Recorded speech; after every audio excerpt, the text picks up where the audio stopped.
Bonjour ou bonsoir, selon l'heure à laquelle vous allez recevoir ce message, vous allez nous écouter. Je veux bénir le nom du Seigneur et lui rendre grâce pour le privilège et la grâce qu'il nous donne à tous d'être en vie en ce jour. Je veux faire une vidéo qui sera certainement assez controverse. Je sens fortement dans mon cœur qu'il faut que j'ouvre mon cœur et que je parle du sujet dont je veux parler aujourd'hui. Je veux parler du silence coupable de l'Église par rapport aux affaires de l'État. Du silence coupable de l'Église par rapport aux affaires de l'État. Il est très important de comprendre que nous, en tant que chrétiens, en tant qu'enfants de Dieu, en tant que pasteurs et leaders chrétiens, nous avons des responsabilités sur les institutions que Dieu a créées. Et il y a 3 institutions que Dieu a établies et que Dieu reconnaît. La première, c'est la famille. La deuxième, c'est l'État. Et la troisième, c'est l'Église. Pendant très longtemps, l'Église a été complice par rapport aux affaires de l'État. Elle s'est soumise à l'autorité de l'État. Aujourd'hui, nous allons explorer et voir dans la parole de Dieu la responsabilité de l'Église par rapport aux affaires de l'État. Si ça vous intéresse, restez avec nous. Nous serons de retour dans un instant.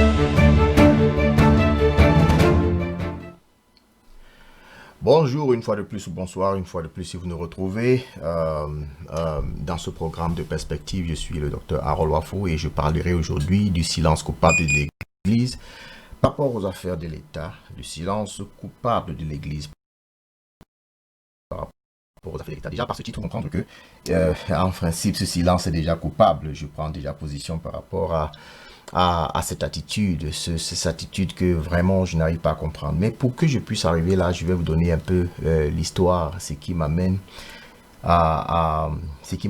qui touche mon cœur et qui m'amène à parler aujourd'hui. Dimanche passé, j'étais dans une église où je devais rendre témoignage. Je veux rendre grâce à Dieu pour la grâce qu'il m'a donnée il y a quelques mois d'achever mon doctorat en économie.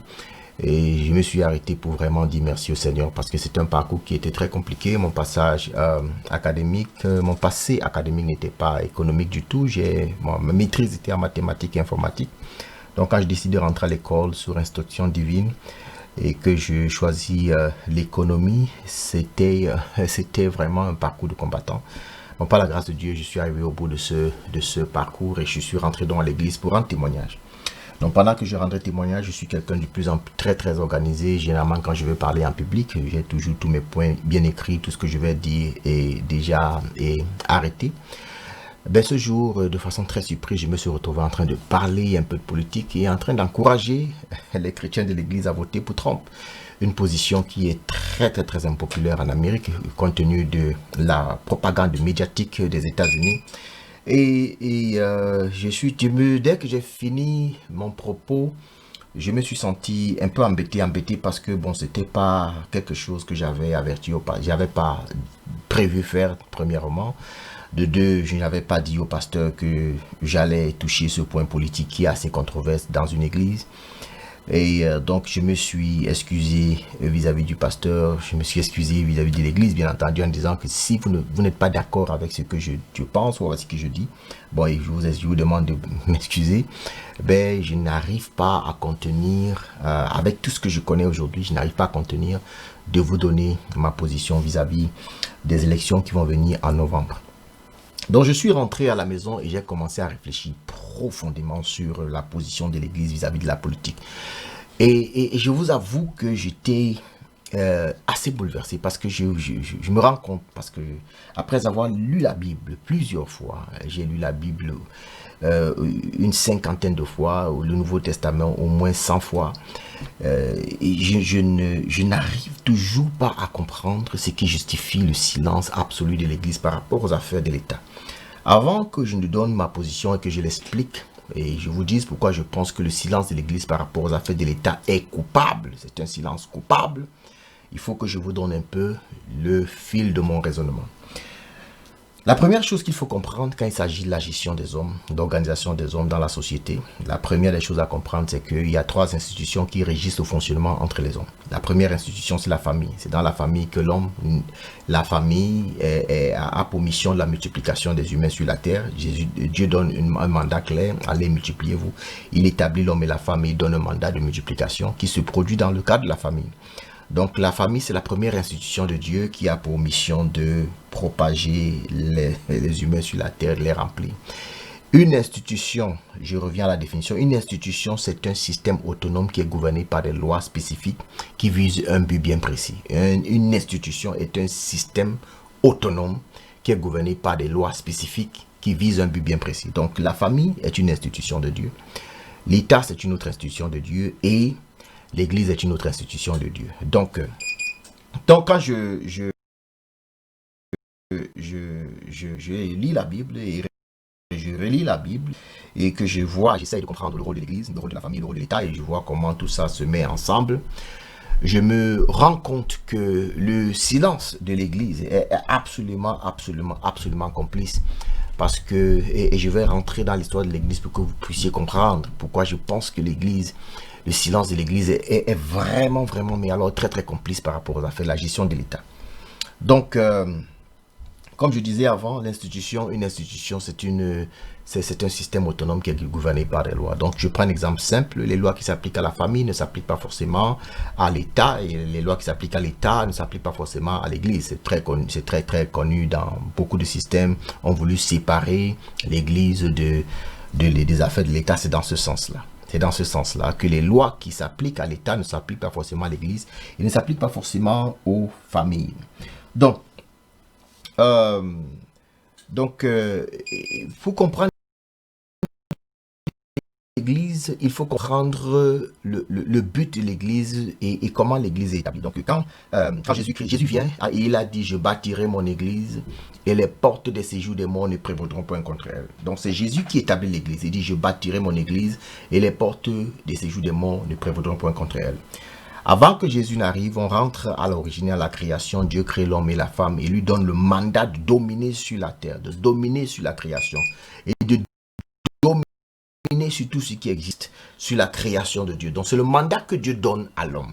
Mais par le péché, l'homme perd ce mandat-là, l'homme perd ce mandat, cette autorité, parce qu'il la lègue à l'ennemi, au diable, en se soumettant à elle. Il y a un principe spirituel qui dit que celui à qui tu te soumets, en fait, tu es obéissant de celui vers qui tu te soumets. Donc il s'est soumis, il a choisi d'écouter l'instruction du diable, selon le récit biblique, et il a donc perdu son autorité, et son autorité sur la terre et le mandat qui lui a été donné. Donc Jésus vient restaurer l'homme dans l'état, dans tout ce qu'il a perdu. Donc il vient restaurer l'homme dans l'état de sa création. Donc il faut déjà noter que avant que l'homme ne pêche, le mandat de la domination sur la terre avait déjà été donné à l'homme. Je reprends ça, c'est très important à comprendre. Avant que l'homme ne pêche, la gestion des affaires de la société avait déjà été confié à l'homme. Il a dit, voilà, je te donne autorité sur les animaux de la terre, sur les plantes et tout, et il faut dominer et il faut régner. Donc nous avons été créés par Dieu pour régner sur la terre. Nous perdons la capacité d'exercer ce règne simplement parce que nous avons péché. Et Jésus-Christ vient nous donner, par la rédemption, la capacité de retrouver l'état que nous avions perdu par le péché que nous avons hérité de nos pères. Parce qu'une fois qu'on pêche, on devient pécheur. Une fois que Adam a péché, il est devenu pécheur. Et tous les enfants qui viennent d'après lui reçoivent la nature pécheresse. Parce que le péché, c'est une question de nature. Il est transmissible de père en fils. Donc, on ne pêche donc plus aujourd'hui parce qu'on commet des péchés.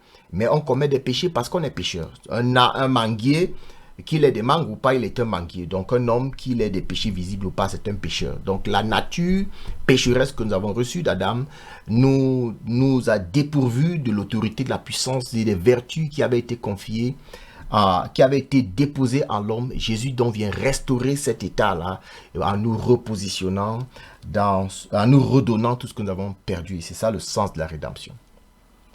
Donc, sur cette base-là, et on ne peut déjà pas dire que l'homme qui a été créé pour la gestion des affaires de la société, c'est-à-dire tout ce que Dieu avait créé, Dieu a confié à l'homme, on ne peut donc pas comprendre qu'après la restauration, que l'homme ne s'intéresse pas aux affaires de la gestion de la société.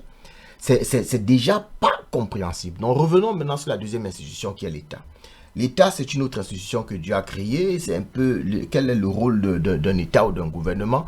C'est d'organiser la vie des citoyens. Donc, dans une nation, la nation est définie par trois choses principales. La première, c'est son territoire. La deuxième, ce sont ses hommes. C'est le peuple.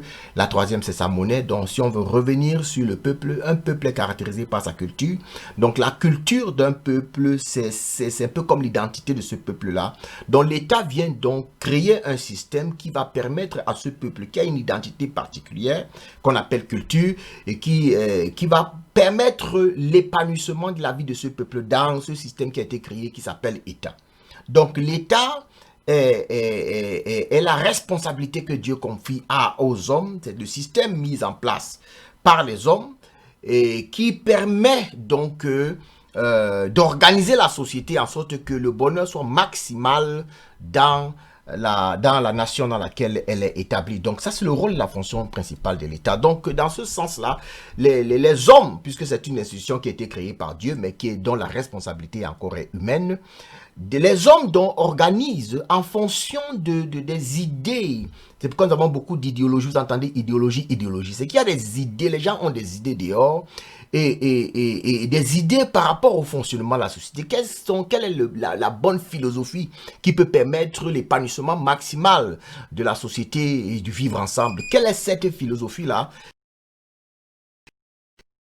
qui peut permettre que les hommes vivent de façon en harmonie et qui peut maximiser le bonheur de l'homme? Et c'est comme ça que vous avez des gens qui ont des idées qui s'affrontent, le socialisme, le capitalisme, le marxisme, le communisme. Ce sont des idées que les États de la Terre ont embrassées et certaines personnes s'inclinent et se disent non, si on est social sur le plan idéologique, on va maximiser notre bonheur. Si on est capitaliste, on va maximiser notre bonheur, ainsi de suite.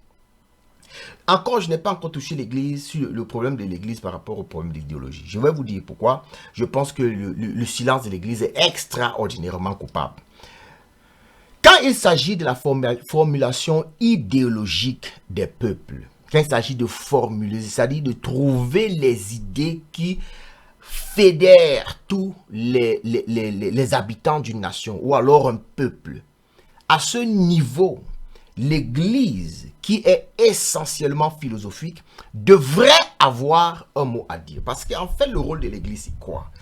Tu vois, l'homme est un esprit qui vit dans un corps et qui a une âme.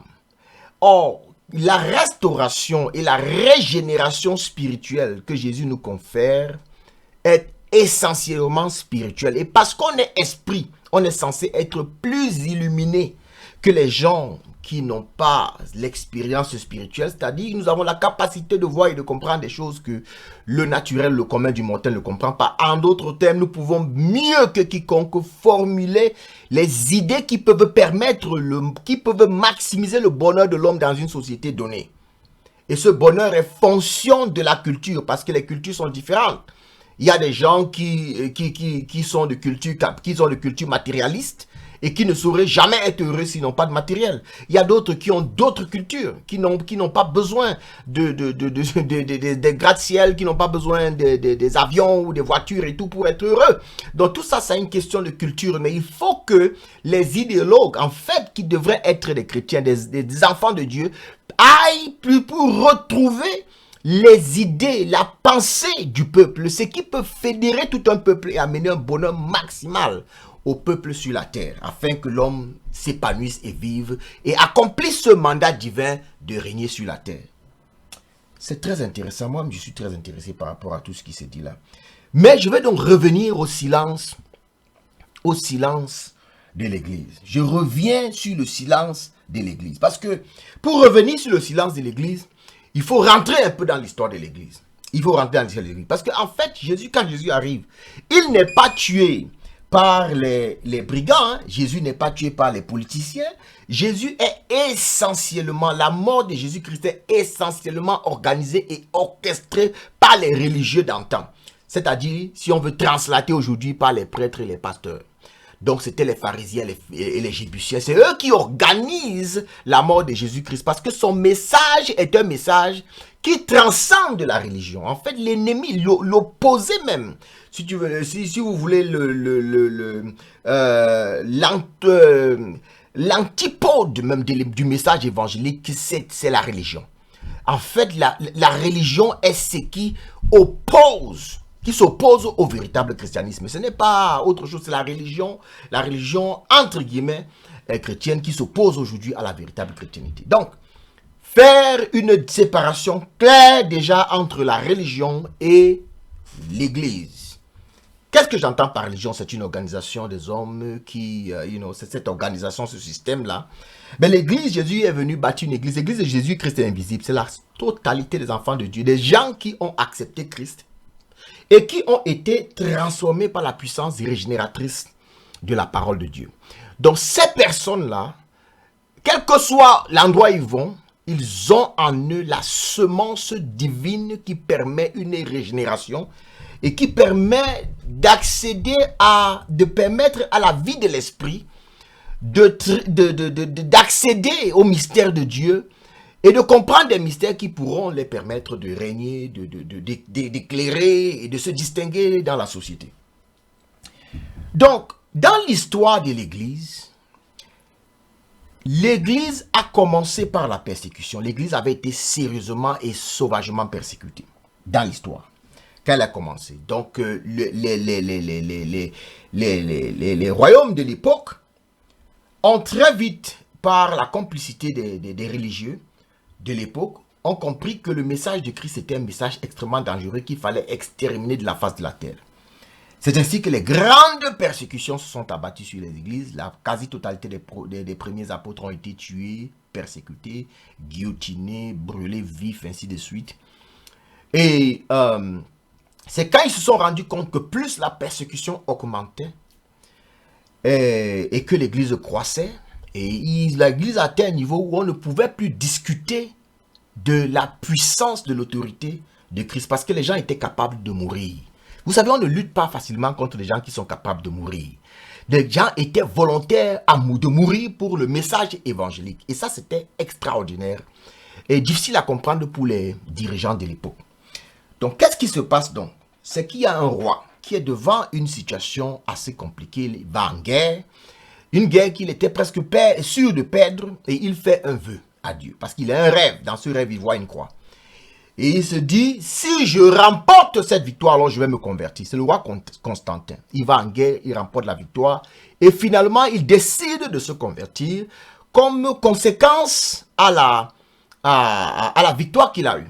Et donc, c'est là où les grands problèmes de l'Église commencent. Pourquoi? Parce que dès que Constantin veut déjà commencer à se convertir, à l'époque, le baptême, c'était évident que c'est ça. Baptême veut dire plonger, veut dire immerger. Bon, il s'agit là maintenant d'un roi. Et les rois, à l'époque, c'était pas comme les présidents aujourd'hui. Les rois étaient comme c'était des petits dieux. C'était des dieux sur la terre, en fait. C'est l'idée des dieux sur la terre. Ils avaient pouvoir de vie et de mort sur les citoyens. Ils avaient une autorité incroyable. Et donc, tout de suite, bon, on peut pas bâtir le roi dans c'est ainsi que les doctrines commencent à se perfectionner. Bon, c'est pas ce que je vais toucher. Ça, je vais maintenant toucher le côté de l'entrée de l'Église dans le gouvernement. Et c'est là où je vais toucher. C'est là où on va comprendre le véritable problème qui amène aujourd'hui le silence de l'Église. Bon. Donc, quand le roi accepte l'Église, il en fait l'Église un membre du gouvernement. Mais c'était assez subtil parce que les chrétiens quand même étaient un peu... Ils ont dit non, on ne peut pas, l'Église est soumise à Christ. Donc, si l'Église doit intégrer les affaires de l'État, l'Église doit être en autorité sur toutes les autres branches du gouvernement. Donc, c'était devenu l'autorité morale des gouvernements européens, si vous voulez, de Rome, ainsi de suite, en Europe plus tard, même en Allemagne, en Angleterre, ainsi de suite. L'Église était devenue l'autorité morale. Donc, c'était l'Église qui gérait les affaires morales de la société. Mais en ceci, et voici la subtilité, en fait, l'Église, dans le but de l'Église, parce que le but de l'Église est complètement différent du but des royaumes terrestres. Donc, l'Église s'est soumise dans l'objectif de l'Église, a soumis son autorité à l'autorité de la nation. C'est pourquoi, par exemple, quand vous voyez quand les rois partaient en conquête de colonisation, par exemple, l'Église allait pour accompagner l'État dans son mandat, dans son objectif, dans ses visions. Ils ont essayé de copier un peu le modèle de l'Ancien Testament. Vous savez que les rois n'avaient jamais... Chaque roi en Israël gouvernait avec les prophètes.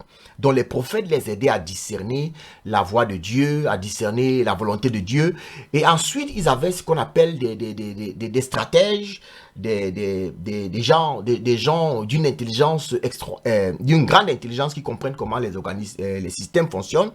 Et ces personnes-là, maintenant, les aidaient à accomplir les objectifs qui se posaient, entre guillemets, en supposant que ces objectifs étaient de Dieu, parce qu'ils recevaient quand même les instructions de Dieu chez les prophètes. Ça, c'était dans l'Ancien Testament.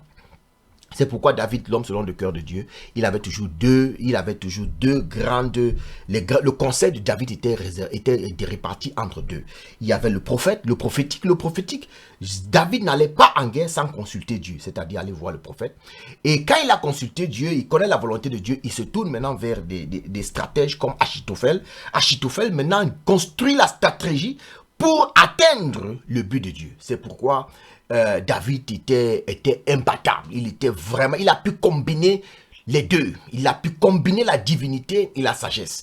Donc il a pu combiner la spiritualité et l'intelligence. Il a pu combiner les deux, l'homme selon le cœur de Dieu. Et c'est ainsi qu'il était devenu un roi imbattable. Il était un guerrier. Il a toujours toutes ses victoires et toutes ses batailles. Donc, quand l'Église s'est assujettie à l'autorité de l'État depuis Constantin, l'Église a commencé à être entièrement silencieuse par rapport aux choses de l'État. Pourquoi? Simplement parce que l'Église et l'État étaient devenus un. Donc tout ce que le roi voulait, et quand le roi avait une conquête, l'Église accompagnait. Donc l'Église en fédérant ou alors en s'alliant avec l'État, a compromis dans son objectif qui est l'Église. L'objectif de l'Église, c'est l'homme, c'est le cœur de l'homme d'abord. Et devant cet objectif-là, il n'y a pas de nation, il n'y a pas de peuple, il n'y a pas de langue, il n'y a pas de couleur, il n'y a pas de noir, blanc, ainsi de suite. C'est l'universalité. Et donc Dieu vient avec Christ, Christ vient pour tous les humains. Et une fois qu'un État ou une nation s'est accaparé de l'évangile, de l'évangile si vous voulez, et qui en fait dans son gouvernement une branche de gouvernement, ce qui se passe, c'est que quand la nation là se déploie, elle se déploie avec un évangile corrompu, parce que cet évangile là n'était pas censé être servi une nation particulière, elle était censée servir l'homme en général. Donc vous voyez, donc et depuis donc la compromission de l'Église, c'est l'Église catholique, hein, en parenthèse, là c'est pas pour faire une guerre des religions ici, hein, c'est l'histoire, c'est purement l'histoire. Donc dès que la compromission s'est produite au niveau de l'Église et de l'État, donc les pasteurs, les prêtres n'ont plus jamais osé parler contre les affaires de l'État. Mais vous voyez bien qu'au temps de Jean-Baptiste, vous voyez, et Jean-Baptiste a parlé en disant au roi que non, mais tu n'as pas le droit de prendre la sœur de ta femme pour femme. C'est vrai que ça lui a coûté sa vie, mais il a parlé sur une affaire même privée de l'État. En fait, la femme du roi, personnellement, je n'aurais pas, je ne pense pas que peut-être mais il est allé jusqu'à parler des affaires de la vie privée du roi. C'est pour vous dire l'audace que les prophètes de l'époque avaient. L'audace que les prophètes de l'époque avaient. Donc, mais moi, je suis un peu choqué et écœuré quand je vois tout ce qui se passe dans le monde. Moi, je vis en Amérique. Je suis soumis, comme je comprends les systèmes et les autorités, je suis soumis à trois systèmes, à trois institutions. Il y a l'institution qui est l'État américain. Je dois me soumettre aux autorités américaines. Je dois me soumettre aux lois de ma famille, à ma famille, et ainsi à l'Église. Donc, voilà les trois institutions dans lesquelles je fonctionne. Donc, ça veut dire que moi, si je prie, je ne comprends pas comment je peux prier pour la nation américaine, puisque je le fais, et que je n'ai pas le courage de dire, si je suis un homme de Dieu, mais la prière, le fondement même de la prière, par rapport à la réponse, c'est la capacité d'écouter Dieu. On prie parce qu'on croit que Dieu parle, parce que la réponse de Dieu est encapsulée dans sa parole. Dans sa parole parlée. C'est quand vous priez et que Dieu parle, et que vous écoutez Dieu, c'est quand vous prenez cette parole et que vous la mettez à exécution que la réponse de Dieu est amenée en manifestation. Donc, je ne comprends pas comment je peux prier pour une nation dans laquelle je me trouve sans avoir la pensée de Dieu. Et si j'ai la pensée de Dieu, quand je suis en train de prier pour l'Amérique, je ne vois pas pourquoi je devrais me taire. Quand la loi et la constitution américaine me donnent la liberté de pouvoir m'exprimer. Et c'est là où moi je suis choqué par rapport au silence de l'Église. Parce que vous voyez très bien où le monde est en train d'aller. Vous voyez très bien où on est en train d'aller. Vous comprenez exactement ces choses. Et Dieu vous a mis au-dessus des personnes qui n'ont peut-être pas les mêmes grâces que vous. La capacité d'écouter Dieu comme vous pouvez écouter. La capacité de comprendre les mystères de Dieu comme vous les comprenez. Les mystères du fonctionnement de l'État, de l'Église et de toutes ces institutions-là. Mais vous avez cette capacité-là. Mais qu'est-ce que vous en faites? Vous dirigez dans le peuple où? À quoi? Si un chrétien pasteur ne peut pas parler de son autorité sur les affaires de la famille, ne peut pas parler de son autorité sur les affaires de l'État, alors je ne sais pas en quoi il sert. Mais il ne sert à rien. Je vous le dis sincèrement, moi je ne crois pas à ce qu'il sert. C'est l'État, ça c'est mon attitude à moi. C'est mon attitude à moi. Je vais extraire aujourd'hui, je vais pouvoir extrapoler, je reviendrai, je parlerai d'autres choses. Parce que beaucoup de gens m'ont dit, oui, bon voilà, beaucoup de gens m'ont souvent critiqué en disant que oui, tu parles des choses de l'Amérique, tu ne parles pas des choses de l'Afrique. Mais je vis en Amérique. Je vais vous lire un peu, j'ai le docteur Martial, il a posté quelque chose sur sa page que j'ai beaucoup apprécié et que j'ai liké. It is prideful attitude for churches outside of a nation to believe that they know best for that nation than the majority of Bible-believing Christians living in that nation. Je traduis. Il dit que c'est une attitude extraordinairement orgueilleuse pour un chrétien qui vit à l'extérieur d'une nation X de penser qu'il a la pensée de Dieu par rapport à cette nation-là mieux que toutes les personnes, tous les pasteurs, les prêtres et tout le monde qui vivent dans cette nation-là. Je lui ai dit, mais attends, mais ça c'est très vrai. Je parle de l'Amérique parce que je vis en Amérique. Je suis sur le sol américain. Je prie pour l'Amérique tous les jours. Nous avons des guerriers dans la prière. Nous prions pour des affaires de l'État américain. Ce n'est que normal que Dieu me parle.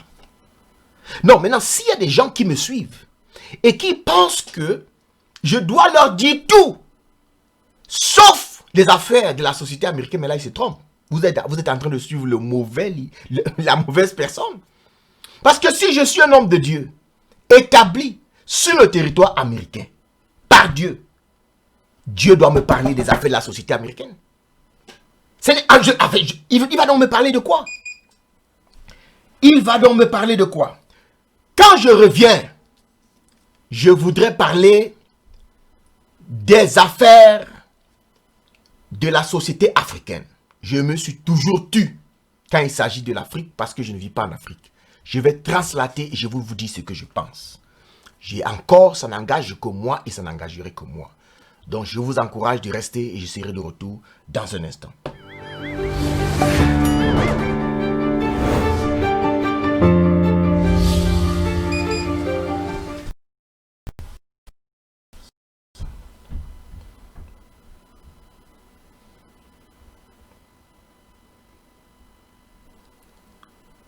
Foundation, Psalm 11:3. If the foundations are destroyed, what can the righteous do? The Foundation module of Bible Disciples is designed to give you the fundamental knowledge of Christianity to become a true disciple of Christ. 1 hour with God in the Word and prayer for 21 days to develop the daily consistency of your personal relationship with God. This will also help you to find a mentor who will guide you in the walk to your God-given destiny. And remember, this is all absolutely free. Register below to the next Foundation class.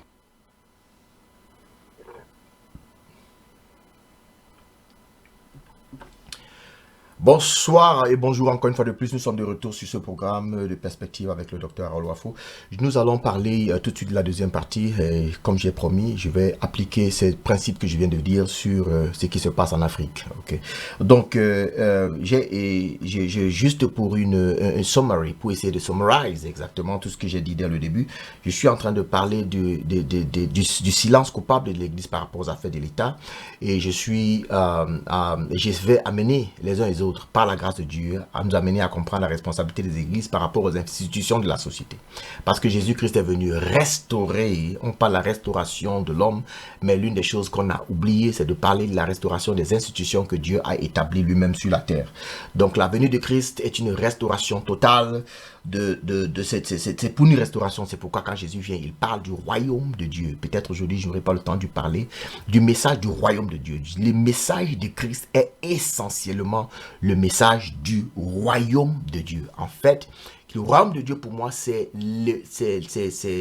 l'expression invisible de la perfection de ce que devrait être les royaumes sur la terre. Le royaume de Dieu, c'est l'expression invisible de la perfection du fonctionnement des nations sur la terre.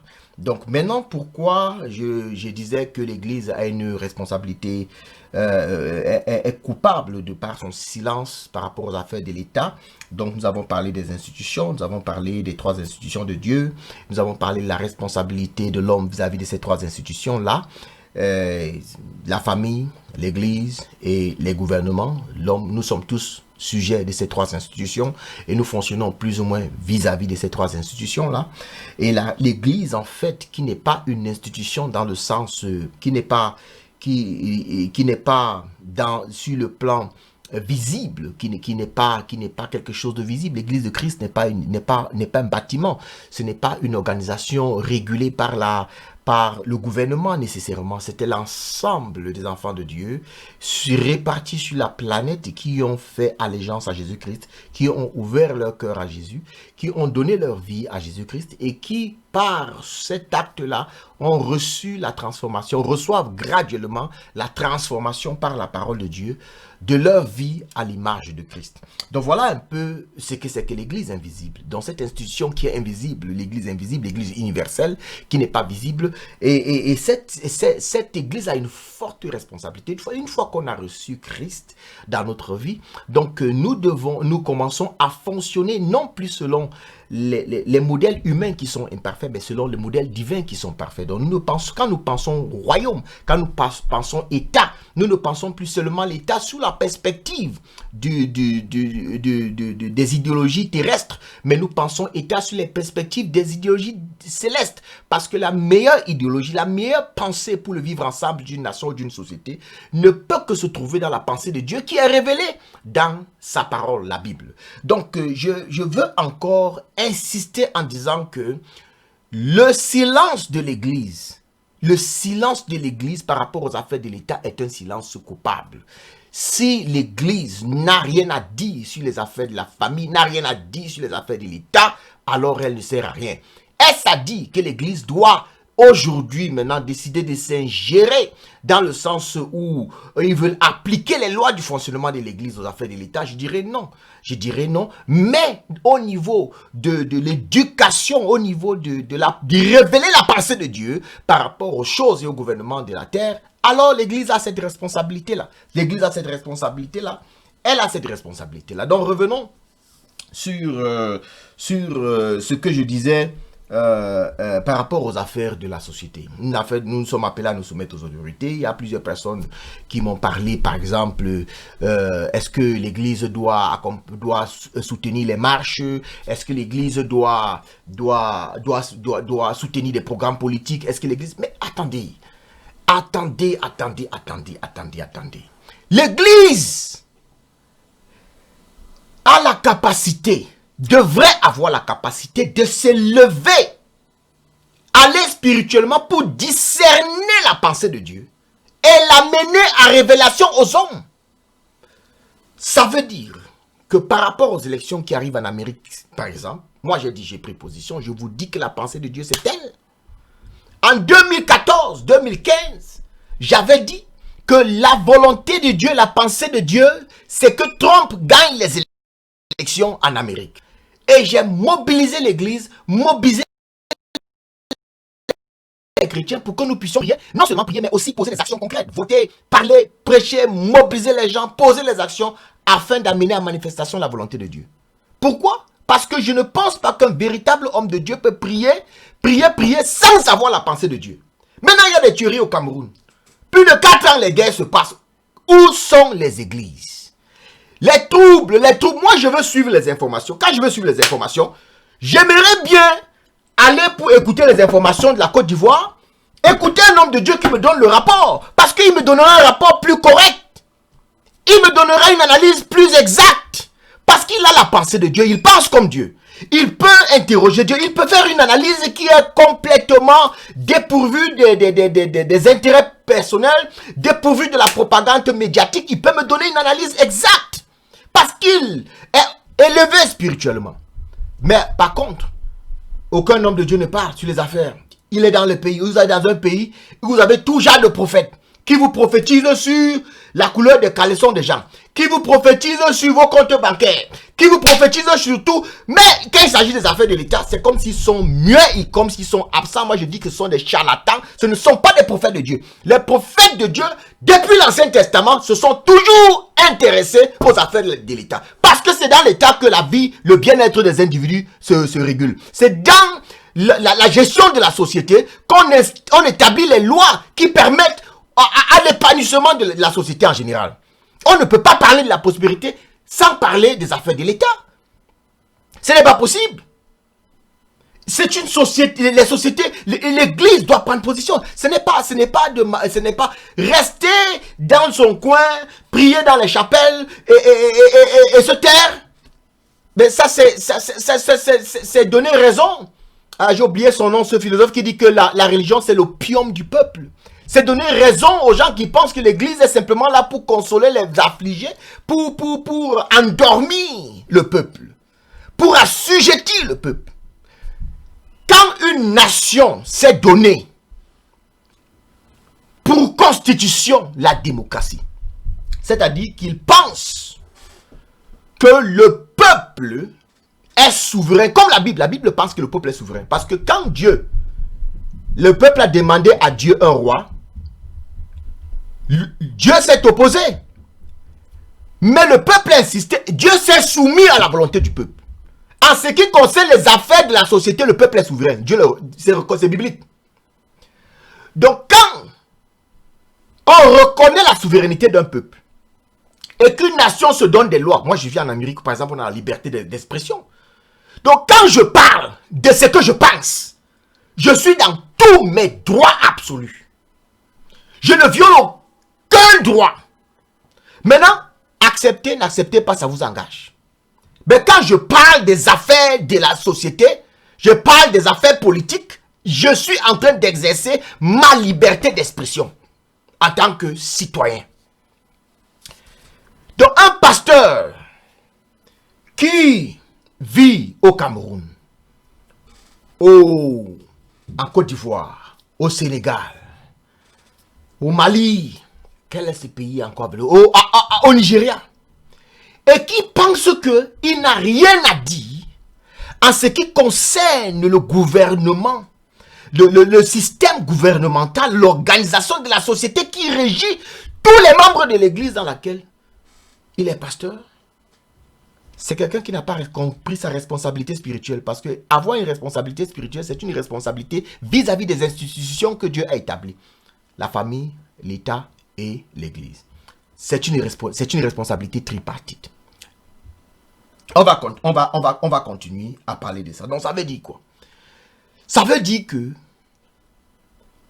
les grandes réformes que les sociétés ont eues et qui se sont avérées plus tard comme étant de bonnes réformes, auraient été des réformes qui auraient été dirigées par des enfants de Dieu. Le cas de Martin Luther King en Amérique, qui a commencé son mouvement de non-violence, révolté par les injustices sociales, raciales en Amérique, il se lève et il parle des affaires de l'État. Parce qu'il comprend la responsabilité de l'Église vis-à-vis des affaires de la société. Il parle contre la guerre contre la guerre du Vietnam. Parce qu'il comprend la responsabilité de l'Église vis-à-vis des affaires de l'État. L'État peut manipuler le peuple avec des mensonges médiatiques, mais les hommes de Dieu qui sont éclairés ne devraient pas être facilement manipulables. Ça veut dire qu'ils devraient avoir une voix qui porte au niveau du peuple pour que le peuple ne soit pas manipulé. Donc ce n'est pas normal que des milliers de personnes meurent à Bamenda, dans le sud et partout, et les hommes de Dieu ne disent rien. Où sont ces prophètes? Qu'est-ce que Dieu dit et qu'est-ce que Dieu pense? C'est pas normal que dans une société, dans un continent qui est connu comme le continent le plus riche du monde, on vit la pauvreté abjecte, où c'est la catastrophe totale, et que les hommes de Dieu sont là seulement pour consoler les gens dans les églises, pour les endormir avec des prières. Donc moi, ce que je veux dire, c'est que le silence de l'église, retenez très bien ce que je suis en train de dire, le silence de l'église est complice et coupable vis-à-vis des affaires de la société. Donc quand vous êtes dans un système démocratique, où un système admet que c'est le peuple qui est souverain, où les actions d'expression sont autorisées, la liberté de marcher est autorisée, la liberté d'exprimer ses désagréments est autorisée, mais je ne me demande ce que fait donc l'Église. Parce que la société vous donne le droit d'exprimer, de vous exprimer par les voies légales de la société. De vous exprimer. Exprimez votre mécontentement. Est-ce que vous êtes d'accord avec ce qui se passe là-bas? Est-ce que vous êtes d'accord avec ce qui se passe à Bamenda? Est-ce que vous êtes d'accord avec ce qui se passe dans les gestions, dans le fonctionnement du système dans lequel vous vous trouvez? Est-ce que vous êtes d'accord avec la corruption? Le message d'un homme de Dieu, je pense, devrait toucher ces trois institutions, qui est la famille, qui est l'État et qui est l'Église. Si nous n'avons rien à dire par rapport aux affaires de l'Église, par rapport aux affaires de l'État, alors on ferme la bouche et on dépose notre touche. Quelqu'un a parlé en disant, mais l'Église est appelée à prier. Voilà où je vais vous corriger. Oui, l'Église est appelée à prier, mais je vais vous dire ce qu'est la prière. La prière, c'est l'art d'aller écouter de Dieu pour mieux agir. Prier sans agir, c'est le spiritisme, ce n'est pas biblique. Quand on va prier, c'est qu'on s'humilie pour reconnaître qu'il y a une intelligence supérieure à la nôtre. Qu'il y a une sagesse supérieure à la nôtre. Alors on va consulter Dieu pour avoir la bonne sagesse, la bonne démarche, la bonne méthode afin d'agir. Il vaut mieux agir sans prier plutôt que de prier sans agir. Je me reprends. Il vaut mieux agir sans prier que de prier sans agir. Mais la perfection voudrait que nous agissions après avoir prié. Et quand nous avons prié, nous avons reçu la pensée de Dieu afin que nos actions soient en conformité avec la pensée et la parole de Dieu. Mon cœur brûle parce que le silence de l'Église est coupable. Le silence de l'Église est coupable. Le silence de l'Église est coupable. C'est pourquoi l'Église a validé depuis l'histoire les choses les plus calamiteuses que le monde ait connues. La traite négrière a été validée par l'Église. Le racisme a été validé par l'Église. Le silence de l'Église. Pendant qu'il y avait la ségrégation en Amérique, dans les églises, il y avait une ligne, un fil. Les noirs restaient derrière, les blancs restaient dedans. Pendant des siècles en Amérique, l'église fonctionnait, ils lisaient la même Bible qu'on lit là aujourd'hui. Vous croyez que c'est pourquoi? C'est parce que l'église s'est soustraite des affaires de l'État. Parce que si cette époque-là, les gens avaient compris leur responsabilité vis-à-vis des choses de la société, des affaires de l'État, ils allaient dire non. Quand nous lisons la Bible dit que nous avons été créés à l'image et à la ressemblance de Dieu. On ne peut pas avoir des humains que nous avons transformés, nous avons rendus moins que des animaux. L'église était là. Et ça continue toujours. Ben moi j'appelle ça la religion. La religion. Si la religion, le charlatanisme, il faut toucher les affaires de la société. Ma passion essaie de déborder, il faut que je me calme un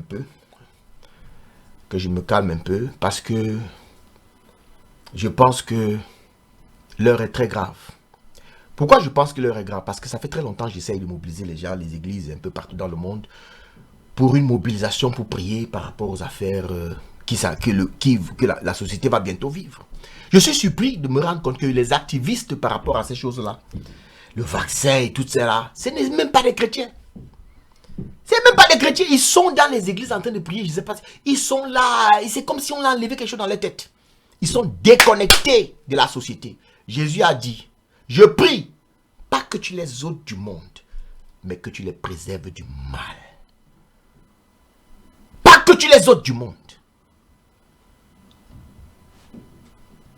Dieu parle et il parle sur les affaires de la société. On peut connaître la pensée de Dieu par rapport à son pays. Et ça, si on porte ça dans son cœur comme une responsabilité, alors Dieu va nous révéler sa pensée et nous allons diriger le peuple conformément à la pensée de Dieu, conformément à la volonté de Dieu. Donc je reviens dans quelques instants pour conclure ce message. Je n'ai pas pu toucher tout parce qu'avec la passion, je n'ai pas pu entrer dans tous les détails, mais je vais apporter une conclusion. Et je vais essayer de rationaliser un peu rapidement tout ce que j'ai dit et vous apporter une conclusion. Entre-temps, je vous encourage de vous abonner à nos pages et ensuite si vous êtes intéressé de faire partie de notre formation de disciples, le disciple-là. Dans ces formations, justement, nous parlons de plein de choses de ce genre. C'est des cours qu'on enseigne nulle part, que nous pensons qu'il est nécessaire pour l'équilibre des chrétiens dans la société. Alors suivez cette petite bande d'annonces et je reviendrai dans un instant. Welcome to Bible Disciples, the place to become and make disciples. Are you a disciple? Are you making disciples? Bible Disciples is an online discipleship program designed to make disciples around the world, around the clock. This program has been designed in response to the Great Commission, using new technology to disciple people around the world. Register to any class and you will be assigned a mentor who will contact you for the next session. Doing so, you will be responding to the Great Commission, Matthew 28:19. Go therefore and make disciples of all the nations.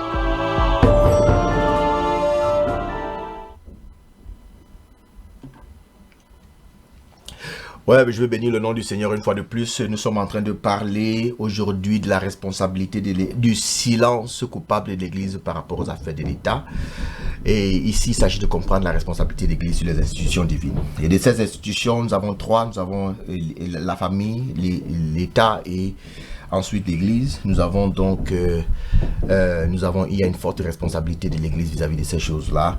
Et depuis très longtemps, les systèmes de la société ont voulu assujettir l'Église à l'État, c'est-à-dire à fonctionner en harmonie avec tout ce que avec la volonté de l'État, ce qui n'est pas la pensée de Dieu, Donc nous avons parlé dès le début des institutions. Nous avons parlé des institutions, nous avons parlé de la responsabilité ecclésiastique vis-à-vis des institutions. En fait, le mandat de l'Église, c'est un mandat qui s'adresse au cœur de l'homme. Dieu veut changer l'homme dans son cœur.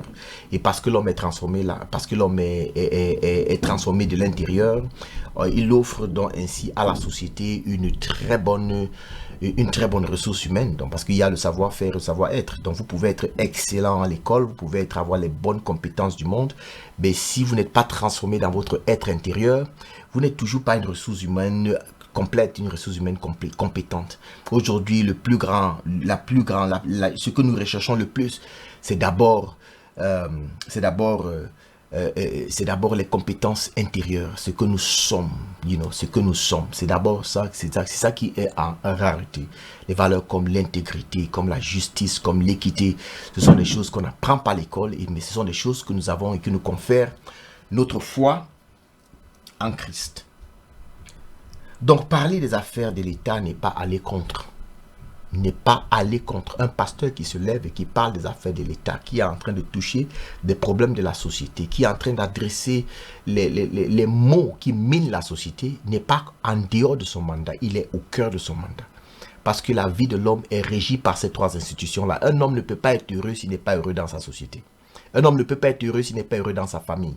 Donc le bonheur d'un homme passe par trois dimensions. De la même manière que l'homme est corps, est esprit, âme et corps, l'homme fonctionne avec trois institutions et c'est l'épanouissement. Son épanouissement ne peut que se retrouver dans ces trois institutions-là. Un homme qui n'est pas épanoui dans sa famille, même s'il est le président de la République, il ne sera pas épanoui. Même s'il a réussi sur le plan social, il n'aura pas une réussite totale. Parce que la réussite passe, ou alors l'épanouissement passe par l'épanouissement dans ces trois institutions. Et comme le mandat que Dieu nous confère, la bonne nouvelle que Dieu nous appelle à prêcher, qui amène les hommes à être heureux, à vivre, la pensée de Dieu sur la terre, ce mandat-là ne peut qu'adresser les institutions parce que ce sont ces institutions-là qui vont lui rendre heureux ou malheureux. Oui. Donc pensez que Dieu, le bonheur évidemment, il est intérieur d'abord. Okay? Le bonheur est évidemment intérieur, mais on ne peut jamais détacher l'homme de la terre sur laquelle Dieu l'a placé. Dieu nous a placé ici pour un but précis. Et le mandat de Dieu pour l'Église, c'est de restaurer la société dans laquelle il nous a placés. Et donc voilà ce que je voulais donner comme parole aujourd'hui. Je sais que c'était assez controversé pour plusieurs. Beaucoup ne se retrouveront pas dans ce message. Je n'ai pas l'intention de faire la majorité. La majorité, le plus souvent, a tort selon la Bible. Et je veux simplement apporter ma contribution. Et je pense que si vous n'êtes pas d'avis avec moi, allez prier. Ayez le courage d'aller prier, demander à Dieu. Et Dieu vous éclairera, que le Seigneur bénisse grandement cette parole dans votre cœur. Je veux prier pour toutes les personnes qui ont perdu des gens dans le nord-ouest, dans le sud-ouest, quelle que soit la peine et la douleur que vous avez traversée. Je prie que par la grâce de Dieu, que la consolation du Saint-Esprit soit avec vous. Je veux prier pour tous ceux-là qui ont des cœurs brisés, des cœurs qui sont meurtris, qui ont perdu le goût à la vie, qui sont désespérés. Je prie que l'espoir, que la foi soit retrouvée dans votre cœur. Je prie que l'Esprit de Dieu vous visite. Pour ceux-là qui ont perdu le goût à la vie, je demande que la grâce de Dieu vous amène par la présence du Saint-Esprit, par le Saint-Esprit qui vous amène le bonheur intérieur, Je prie pour toutes les personnes qui m'écoutent afin que votre intelligence soit renouvelée pour que vous puissiez comprendre le mandat de Dieu qui se rattache à votre vie, afin que vous puissiez comprendre la plénitude de votre appel, en comment votre appel doit interagir avec les trois institutions de Dieu, c'est-à-dire la famille, l'État et l'Église, comment vous devez fonctionner sur la terre et sur les institutions divines